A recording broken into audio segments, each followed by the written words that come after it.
Joe Biden is delaying the release of top-secret JFK files because he needs more time. How much more time? It's ages ago!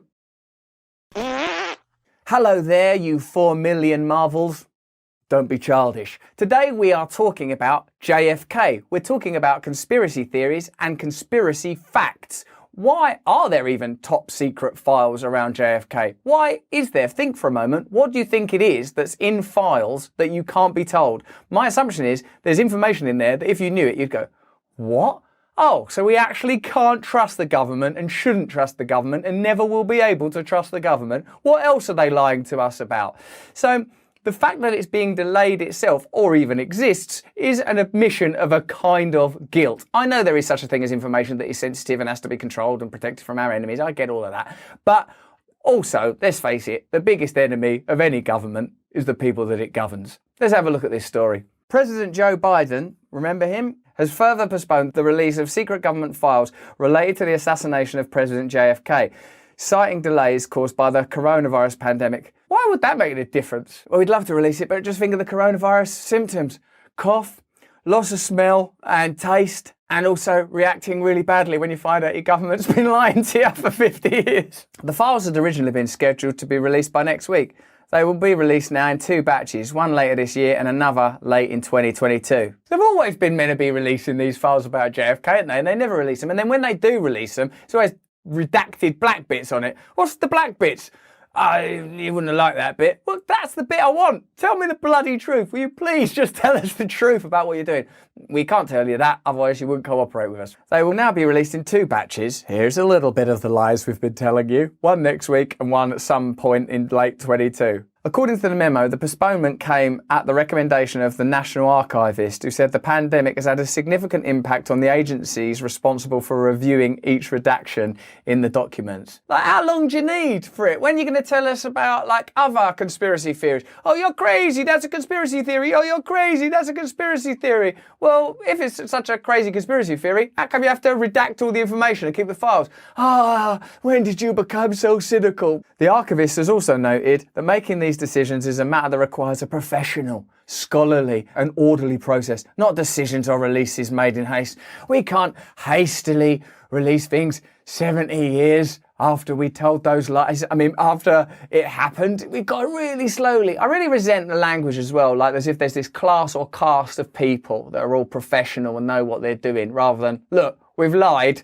We're about to admit it because it's stitched constitutionally into our systems that we have to release it eventually, and it's going to make us look bad, so we'd like to delay it further, please. Not decisions or releases made in haste, Biden wrote, adding that he agreed the agencies needed more time. We can't release this information. It would be insensitive. 70 years ago, everyone involved is dead, even the ones you didn't shoot. Temporary continued postponement is necessary to protect against identifiable harm to military defence, intelligence operations, law enforcement, or the conduct of foreign relations that is of such gravity that it outweighs the public interest in immediate disclosure. Wow, look at this language. This is it. This is, now we are in Orwell land. Temporary continued postponement. That's bureaucratic poetry, that. Temporary continued postponement. It's only temporary, but we are continuing to postpone. Protect identifiable harm to military defence. Oh, right, yeah, because you're doing such great work there with the military, like the withdrawal from Afghanistan that was so deftly and brilliantly handled. And recently, another conspiracy that war was only to make money for arms manufacturers out of the purse of ordinary public folk. Raytheon admits that they've lost $75 million since the Afghan withdrawal. So they were making incredible money, that the cost of $75 million for 20 years at least was considered more important than the toll on human lives, both American and Afghan, that ongoing conflict that cost you money generated. Biden says some documents will be released on the 15th of December this year as a kind of little Christmas present. Here you go, it's almost Christmas. On the 12th day of Christmas, Joe Biden gave to me. There were the Cubans, there was the mafia, there was government agencies. 5 dead presidents, some Kennedys, Martin Luther King, and Joe Biden's presidency. All on the mic, yo! Some documents will be released on the 5th of December this year, but not earlier, out of respect for the anniversary of President Kennedy's assassination. Respect the anniversary of an assassination. That's such a mad... This is full of mad concepts. Out of respect for President Kennedy's assassination, which I do respect. I respect that assassination. We're going to continue lying about it for just a bit longer. And when we do eventually tell you about it, we won't tell you any of the good stuff. The remaining documents will undergo an intensive one-year review and be released by 15th of December 2022. Still going to be, you've got to respect the anniversary then. This is never going to end. And that intensive one-year review, you know what that is. We're taking the good stuff out. Under the 1992 John F. Kennedy Assassination Records Collection Act, that's a mad act. They had to make an act for the records. Like, what kind of bureaucracy and administration has to create an act to continue to control information, only one that's interested primarily in the sustenance of its own systemic control and power, pretty much above all else? There has to be a different way. This is not the only reality that is possible, this mad bureaucratic swirl of nightmarish lies. All assassination records should have been publicly disclosed within 25 years or by October 2017, but postponements were allowed in instances that national security concerns outweighed public interest in disclosure. By whose reckoning? Who's reckoning? Because by the reckoning of the people that made that decision, it was cool for the NSA to be spying on your data. By that reckoning, we're continually operating behind a veil of occlusion, opacity and lies because of these people that we place trust and faith in, although increasingly we place those commodities, those rare and precious moral commodities, less and less in their hands. But regardless of that fact, the power remains with them. But for how much longer? For how much longer will you tolerate this? President Donald Trump in 2017 announced he planned to publicly disclose the remaining JFK files, only to delay the release of some files for national security reasons, setting a new deadline of October 26, 2021. In 2018, Trump did end up authorizing the disclosure of 19,000 documents, about 3/4 of which still contained some redactions. So again, for those of you, and I know that you're out there and I respect our right to disagree, of course I do, that's the thing I respect most of all, didn't really do anything different there.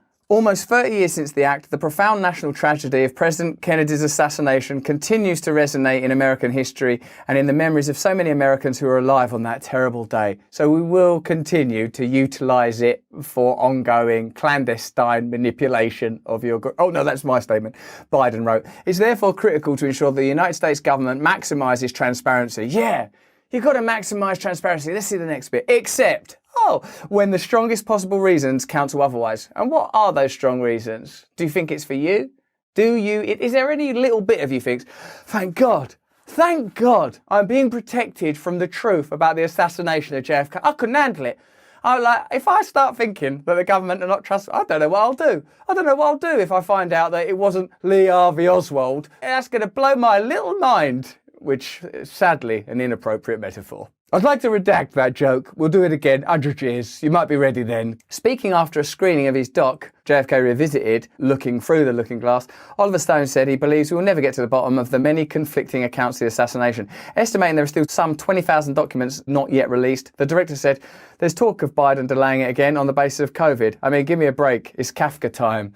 Which is unlikely to take on as a new dance craze, based as it is on the writing of the Czech surrealist Franz Kafka. But we'll get into that at some other point. But he wrote, of course, about endless bureaucracy, hypocrisy, and the lies of the powerful, and the impossibility to find a kind of sense of connection and reality when you're continually lied to, even about yourself, about morality, and all truth just becomes some sort of relativistic nightmare. Read some Kafka. So that's what I'd recommend to you. But that's just what I think. What do you think? What you think is more important than what I think? I've had my say. Tell me what you think in the comments below. Are you interested in these kind of things about conspiracies? Do you want to see me unravel and attack more, separate the silly ones from the real ones? What do you want to see on this channel? We are here for you. Without you, I'm just a man and one other man over there talking in a room, which we probably would continue to do, but it would have less merit, I think. But that's just what I think.